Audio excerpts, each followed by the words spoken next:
اس ہفتے جو کلمہ ہم آپ کے سامنے پیش کرنے جا رہے ہیں وہ مولا کائنات نے ان لوگوں کے لیے ارشاد فرمایا ہے کہ جو جنگ کو چھوڑ کے بیٹھ گئے تھے، مولا کا ساتھ جنگ میں نہیں دے رہے تھے۔ مولا نے ان کے لیے ارشاد فرمایا کہ خذل الحق ولم ینصر الباطل، یہ وہ لوگ ہیں کہ جنہوں نے حق کو چھوڑ دیا ہے اور باطل کی مدد بھی نہیں کی۔ بہت سے ایسے لوگ تھے کہ جب مولا جنگ کے لیے جا رہے تھے تو ان کی اپنی فکر تھی، کسی کے لیے مادیت مشکل تھی، کسی کے لیے کچھ مشکل تھی، انہوں نے کہا نہیں ہم تو مثلا جیسے ہم نے 12 کئی مرتبہ آپ کے سامنے مثال دی ہے ابو موسیٰ اشعری کی، ایسے بہت سے لوگ تھے، ایک ابو موسیٰ اشعری نہیں کہ یہ وہ لوگ تھے کہ جو جنگ کے موقع پہ مولا کے ساتھ صفین میں نہیں گئے یا دوسری جنگوں میں نہیں گئے، مولا کو اپنے اعتبار سے تنہا چھوڑا۔ اگر مولا تنہا نہیں تھے، مولا کے نصرت کرنے والے تھے، ناصر و مددگار تھے، انہوں نے اپنے اعتبار سے مولا کو چھوڑ دیا، مولا جنگ میں گیا، انہوں نے جنگ کی۔ ایسے لوگوں کے لیے مولا نے کہا کہ انہوں نے حق کو تو چھوڑ دیا، باطل کی مدد بھی نہیں کی، حق کو چھوڑ دیا یعنی خود باطل کو اختیار کر لیا، لیکن افسوس اس بات کا ہے کہ باطل کو اختیار کر کے باطل کی مدد نہیں کی۔ باطل کو اختیار کر کے یعنی اردو زبان میں ایک شعر ہے، اس کا ایک مصرع ہے، نہ خدا ہی ملا نہ وصال صنم، صنم کہتے ہیں پتوں کو، وصال کہتے ہیں ملنے کو، تو خدا بھی نہیں ملا اور صنم سے بھی جا کے نہیں ملے، نہ ادھر کے رہے نہ ادھر کے رہے، یہ بیچ کے لوگ ہیں۔ اسلام میں یہ آئیڈیالوجی بہت پرانی ہے کہ جو اسلام کی طاقت کو ختم کرنا چاہتی ہے۔ خوب پہلا سوال کیا ہے، یہ جملہ مولا نے کیا اپنے لیے صرف ارشاد فرمایا ہے؟ اس جملے کا کیا اس کی مدت کیا ہے؟ نعوذ باللہ استغفر اللہ، کب یہ ایکسپائر ہو رہا؟ مولا کائنات کے انتقال کے بعد کیا مولا کی جملہ ختم ہو گیا؟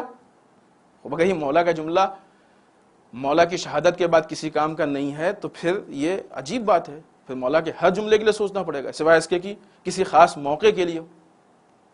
مثلا ہم مثال دیں آپ کو کہ جس وقت سرکار سید الشہداء امام حسین علیہ السلام میدان جنگ کے لیے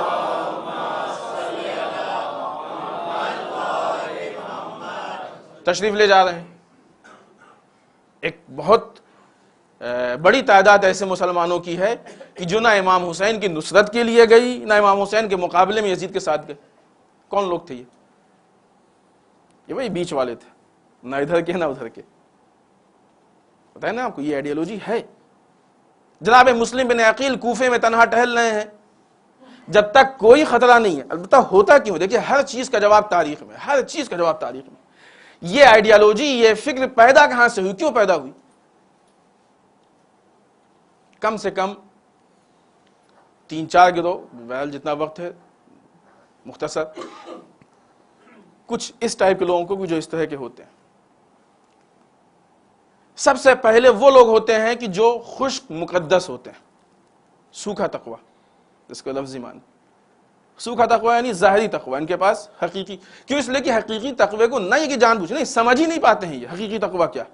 وہی پھر مثال دیں ابو موسیٰ اشعری، اللہ اللہ اللہ، ہم اللہ اللہ کریں گے، ہم سے جنگ سے کوئی مطلب نہیں، علی کو چھوڑ کے اللہ کو ڈھونڈ رہا ہے۔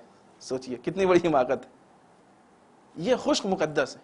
یہ سمجھتے ہیں کہ دینداری یہاں ہے وہاں نہیں، ہم یہ سمجھتے ہیں کہ دینداری حکم امام میں ہے، اطاعت امام میں۔ امام کا جو حکم ہوگا، جہاں حکم ہوگا وہیں دینداری ہوگی اور وہی دینداری ہوگی۔ تو پہلی وجہ یہ ہوتی ہے ایسے لوگوں کی کہ جو نہ ادھر کے ہوتے ہیں نہ ادھر کے ہوتے ہیں، وہ اصلاً صحیح دین سمجھ ہی نہیں پاتے ہیں، غلط دین سمجھتے ہیں، اور اسی غلط دین کی بنیاد پہ صحیح فیصلہ نہیں کر پاتے ہیں اور صحیح راستے پہ نہیں چل پاتے ہیں۔ ایک دوسرے وہ لوگ ہوتے ہیں کہ جن کو کہیں نہ کہیں سے کچھ مادیات کی فکر ہوتی ہے۔ اب یہ بیچارے پریشان، ہمارا اتنا مثلاً گھر ہے، کاروبار ہے، بیوی بچے ہیں، ہم چلے جائیں گے تو پھر ان کا کیا ہوگا؟ جو آپ سے پہلے ان کا ہوا تو وہی آپ کے بعد بھی ہوگا۔ ہمیشہ سے تو آپ پتہ کہ بچہ بھی ہے، آپ کہیں نہیں صاحب جب سے پیدا ہوا ہم ہی پال لیں، پیدا ہونے سے پہلے کون پال رہا تھا؟ جہاں پہ آپ اس کو کچھ نہیں دے سکتے تھے، کوئی غذا نہیں دے سکتے تھے، وہاں اس کو کون غذا دے رہا تھا؟ ہے کہ نہیں؟ تو جو پہلے اس کا ہوا وہی بعد میں بھی ہوگا۔ اور اگر اتفاقاً میدان جنگ میں نہیں گئے اور موت آ گئی تو پھر کون اس کو پالے گا؟ میدان جنگ میں جا کے اگر موت آ جائے تو چلے ٹھیک ہے کہ آپ خدا کے راستے پہ گئے، پھر بھی کچھ ہے کہ خدا کے لیے جان دی ہے تو خدا کچھ، آپ گئے بھی نہیں اور اس کے بعد موت آئے، کیونکہ موت کا تو کوئی بھروسہ نہیں ہے، تو پھر کون اس کا وارث ہوگا، ہے کہ نہیں؟ تو یہ لوگ ہوتے ہیں جن کو اپنی جان و مادیت کی فکر ہوتی ہے، جس بنیاد پہ نہیں جا پاتے۔ تیسرے وہ لوگ ہوتے ہیں کہ جن کو اور کوئی بات نہیں ہے، باطل کا خوف اتنا دل میں بیٹھ جاتا ہے، یہ ساری چیزیں ایمان کی کمزوری کی بنیاد پہ۔ جناب مسلم بن عقیل جس وقت کوفے میں پہنچے ہیں، روایات کے اعتبار سے 18,000 لوگوں نے بیعت کی ہے کہ نہیں، 12,000 18,000 الگ الگ اختلاف ہے روایات میں، بیعت کی۔ لیکن وہی مسلم بن عقیل کوفے کی گلیوں میں تنہا گھوم رہے ہیں، کوئی ساتھ دینے والا نہیں۔ جس امام حسین کو ہزاروں لوگوں نے خط لکھا تھا کہ مولا آئیے، ہم کو آپ کی ضرورت ہے، آپ ہماری ہدایت نہیں کریں گے تو روز محشر ہم شکایت کریں گے، مولا آئیے، آپ نہیں آئیں گے تو ہماری ہدایت کرنے والا کون ہوگا؟ عجیب عجیب مضمون تھے، پوری کمیٹی جاتی تھی مولا کو بلانے کے لیے۔ وہی حسین ابن علی جب کوفے میں پہنچ گئے، کربلا میں پہنچ گئے، تو کوفے سے کوئی نصرت کے لیے نہیں آیا۔ تمہیں تو بلایا تھا، کیوں نہیں آیا؟ کیا مسائل ان کے ساتھ، کیوں یہ رہ گئے؟ کیا مولا کائنات کی جملہ ان کے لیے نہیں ہے؟ مولا کا جملہ ان کی صرف زندگی میں، زندگی کے بعد بھی، یقیناً زندگی کے بعد جس طریقے سے قرآن صامت قیامت تک کے لیے ہے، اسی طریقے سے قرآن ناطق بھی قیامت تک کے لیے ہے۔ قیامت تک اس پہ عمل ہوگا، قیامت تک کبھی اس کو نہیں کہہ سکتے ایکسپائر ہو جائے، جب یہاں تک کہ خود معصومین کہہ دیں کہ نہیں۔ ہاں ایک فرق ہے جو معصومین نے خود کہا ہے۔ دیکھیے جہاد دو طرح کی ہے، ایک جہاد وہ ہے جسے جہاد ابتدائی کہتے ہیں، یعنی ابتدا میں ہم کسی پہ حملہ کریں، افینس جسے کہا جائے، اور ایک جہاد دفاعی جسے ڈیفنس کہتے ہیں۔ ابتدائی جہاد کے لیے معصوم کا ہونا شرط ہے تاکہ غلطی سے کہیں کچھ نہ ہو جائے، لیکن ڈیفنس کے لیے ہر انسان کو حق ہے، ہر انسان کو حق ہے اس کے لیے، حتیٰ کہ معصوم کی اجازت کی بھی ضرورت نہیں ہے، یہ اجازت ہے ہی ہے، از اول اجازت ہے کہ اگر آپ پہ کوئی اور یہ عقل ہے، عقل کہتی ہے دنیا کا کوئی فرقہ، دنیا کا کوئی مذہب، دنیا کا کوئی مسلک، دنیا کا کوئی ملک، دنیا کی کوئی ذات اس کے خلاف نہیں بول سکتی ہے، اس لیے کہ مسئلہ عقلی مسئلہ ہے، لاجک کا مسئلہ ہے، منطقی مسئلہ ہے۔ جب بھی کسی پہ حملہ ہوتا ہے تو دفاع کرنا اس کے لیے ضروری ہوتا ہے، ڈیفنس ضروری ہوتا ہے، ہر آدمی کرتا ہے، اور یہ بہت سامنے کی چیز ہے، پریکٹیکل کی چیز ہے۔ اب آئیے مولا کا یہ جملہ کب تک کے لیے، کیا وہ محدود ہے مولا کی زندگی میں یا نہیں؟ اور اگر محدود نہیں ہے تو کب تک؟ قیامت تک ہے کہ نہیں؟ اور اگر قیامت تک ہے تو یہ مولا کہہ رہے ہیں یہ وہ لوگ ہیں جنہوں نے حق کا ساتھ تو چھوڑ دیا۔ یعنی جب بھی اسلام پہ بات آئے، اب اسلام پہ بات دو طرح کی آ سکتی ہے، یا یہ کہ اگر ہمارا امام زندہ ہے، امام کہیں پہ کسی جنگ کے لیے جا رہا ہے، اگر ہم چھوڑ دیں تو مولا کے قول کے مطابق یہ وہ ہیں کہ جنہوں نے حق کو تو چھوڑ دیا اور باطل سے نہیں ملے۔ اور اگر ہمارا امام ظاہر نہیں ہے، پردہ غیب میں ہے، تو اب ہم کہیں پہ حملہ کرنے کا ہم کو حق نہیں ہے، لیکن اگر کوئی حملہ کرتا ہے اسلام پہ تو ڈیفنس واجب ہے۔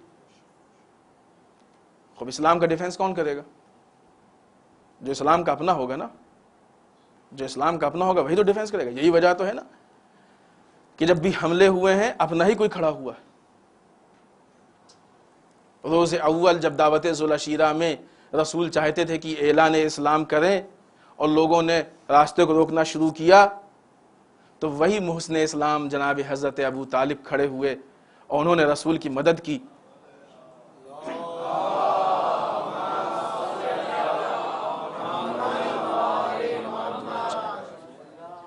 رسول کی مدد کی، یہ وہ پہلی جگہ ہے جہاں سے اسلام کی نصرت شروع ہوئی۔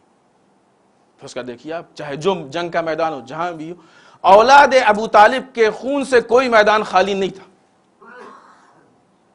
ٹھیک ہے، باقی لوگ ساتھ دینے آئے،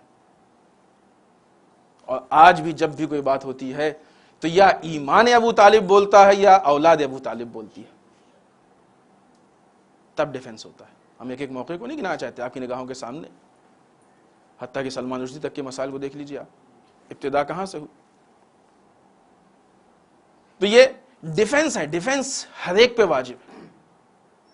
اب آئیے ایک چیز اور تاکہ پورا نتیجہ آپ کے سامنے ہم پیش کر سکیں۔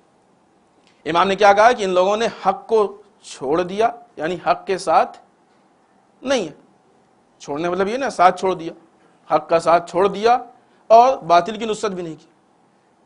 تو حق کو چھوڑنا یا حق کو پکڑنا کسے کہتے ہیں؟ خود مولا کائنات کے ساتھ جسمی اعتبار سے ہونے کو حق کا ساتھ کہتے ہیں اور جسمی اعتبار سے نہ ہونے کو حق کا چھوڑنا کہتے ہیں۔ اگر یہ چیز محدود ہے جسم میں، جیسا کہ خود قرآن مجید کی آیت شریفہ بھی ہے، ارشاد رب العزت ہو رہا ہے بسم اللہ الرحمن الرحیم یا ایھا الذین آمنوا اتقوا اللہ وکونوا مع الصادقین، اے ایمان لانے والوں تقوی پروردگار اختیار کرو اور سچ بولنے والوں کے ساتھ ہو جاؤ۔ تو خوب کیسے ساتھ ہوں؟ سچ بولنے آپ کو معلوم ہے روایات یہ تفاسیر میں سچ بولنے والوں سے مراد ائمہ اطہار علیہ السلام، کیسے ساتھ ہوں؟ آج ہمارا امام پردہ غیب میں، اگر ساتھ ہونے کا تعلق جسم سے ہے کہ ہم جسم کے اعتبار سے ساتھ ہوں تو پھر اس کا مطلب کہ ہر آدمی حق کو چھوڑے بیٹھا ہے، قرآن کی ساتھ پہ کوئی عمل نہیں کر رہا۔ پھر ساتھ کا مطلب کیا ہوتا ہے؟ ساتھ کا مطلب جسم نہیں ہے، اس کا مطلب ساتھ کا مطلب انسان روحانی اعتبار سے ساتھ ہو، انسان کردار کے اعتبار سے ساتھ ہو، انسان ان کے تعلیمات کے اعتبار سے ساتھ ہو، انسان مقصد میں ساتھ ہو، مقصد میں ساتھ ہو، اس کو ساتھ کہا جاتا ہے۔ جو مقصد ہو وہ مقصد پورا۔ عالم اسلام کے مقاصد میں سے اہم ترین مقصد آپ دیکھیے، ائمہ اطہار علیہ السلام نے ہر اس راستے کو صاف کیا کہ جو خدا کی معرفت تک لے کے جا رہا تھا، اور جہاں بھی کسی دشمن نے حملہ کیا ائمہ اطہار نے اس کا ڈیفنس کیا، مقابلہ کیا۔ بتائیے کہیں پہ حملہ ہوا ہو اور ائمہ خاموش بیٹھے رہو کہ نہیں ٹھیک ہے اب حملہ کر رہے ہیں؟ یہ سیرت ہے ائمہ کی اور یہی حکم ہے۔ مراجع سے آپ پوچھئے، علماء سے پوچھئے، آیات اعظام سے پوچھئے کہ جہاد، ہم نے جو جہاد کی دو قسمیں آپ کے سامنے پیش کی ہیں، آیا ڈیفنس ہم پہ واجب ہے کہ نہیں؟ کوئی اگر حملہ کرتا ہے ہم پہ تو کیا ہم کو اس کا دفاع کرنا ہے کہ نہیں؟ کوئی اسلام پہ حملہ کرتا ہے، دیکھیے ائمہ اطہار اپنے نفسیاتی اعتبار سے اپنے پرسنل معاملات میں ڈیفنس کر لینا یہ ہماری پرسنل ایکٹیویٹی ہے۔ اسلامی ایکٹیویٹی یہ ہے کہ جب اسلام پہ حملہ ہو تو اس کا ڈیفنس ہم کریں، وہ ہماری ذمہ داری ہے۔ یہ ڈیفنس الگ الگ شکل میں۔ اگر آج میڈیا کے ذریعے سے حملہ ہو رہا ہے تو ڈیفنس کرنا یہ ہماری ذمہ داری ہے۔ چینل اسی میں آتا ہے، میگزینز اسی میں آتی ہیں، جتنی اس چیزیں جس کا تعلق میڈیا سے۔ ادھر واقع اپنے اسلام کی تبلیغ، حقیقی اسلام کو پیش کرنے کے ساتھ ساتھ وہ حملے جو اسلام پہ کلچرل حملے ہو رہے ہیں، وہ حملے جو اسلام پہ اسلام کو بدنام کرنے کے لیے ہو رہے ہیں، ان کا ڈیفنس ہے ایک طرح کا کہ دیکھو جو اسلام بتایا جا رہا ہے وہ حقیقی اسلام نہیں ہے، یہ حقیقی اسلام ہے۔ اگر وہ حقیقی اسلام پیش کرتے ہوں تو، کیونکہ آج اسلام کے نام پہ بہت سارے چینل ہیں، تو یہ حقیقی اسلام ہے، یہ واقعی اسلام ہے، یہ ڈیفنس ہے۔ اسی طریقے سے کلچرل فیلڈ میں اگر کلچرل حملہ اسلام پہ ہو رہا ہے تو اسلام کے حقیقی کلچر کو، واقعی کلچر کو، جو اس کلچر اسلام نے پیش کیا ہے اس صحیح کلچر کو پیش کرنا یہ اس کا ڈیفنس ہے۔ اسی طریقے سے اگر اسلحوں کا حملہ ہو رہا ہے، اسی طریقے سے اگر جانی و مالی حملہ ہو رہا ہے، آیات اعظام سے پوچھیں، آپ مراجع سے پوچھیں، مراجع کیا کہتے ہیں؟ آیا مراجع ہم کو اس کی اجازت دیتے ہیں کہ نہیں دیتے؟ آیا مراجع ہم کو اس کی طرف دعوت دیتے ہیں کہ نہیں دیتے؟ اگر مراجع کہتے ہیں اور مولا کا اشارہ اسی طرف ہے تو اگر ہم کرتے ہیں تو پھر یہ صادقین کا ساتھ بھی ہے، اہل بیت کا ساتھ بھی ہے، ائمہ کا ساتھ بھی ہے، اور نہیں تو پھر بہت سامنے سے چیز ہے۔ آپ کا کوئی دوست ہے، وہ آپ کے ساتھ جا رہا ہے اور راستے میں کہیں آپ پہ کسی جانور نے اور کسی چیز نے حملہ کر دیا یا کسی مشکل میں آپ گرفتار ہو گئے، وہ دوست اگر کھڑا ہو کے تماشا دیکھے گا تو آپ کیا کہیں گے اس کو؟ کہیں گے ہم تم کو سمجھتے تو ہمارے اپنے ہو، تم تو پرائے نکلے، غیر نکلے، اتنی بھی تمہیں انسانیت نہیں ہے، اتنی بھی غیرت نہیں ہے، یہی بات تو ہوگی نا، اس کے علاوہ کچھ ہو تو بتائیں۔ ہم تو تم کو اپنا سمجھتے تھے، تم پرائے نکلے، کیوں؟ اپنوں کی پرکھ، اپنوں کی پہچان ہوتی ہی مشکلات میں ہے، جو مشکلات میں کھڑا ہو وہ اپنا ہوتا ہے۔ عزیزان محترم، تاریخ اسلام کو اٹھا کے دیکھ لیجئے، اسلام کے اپنے وہی ہیں جو اسلام کی مشکلات میں کھڑے ہوئے ہیں۔ اسلام کے بیت المال کو لوٹنے والے بہت مل جائیں گے، اسلام کو جب وقت پڑا ہے اس وقت خون دینے والے بہت کم ملیں گے۔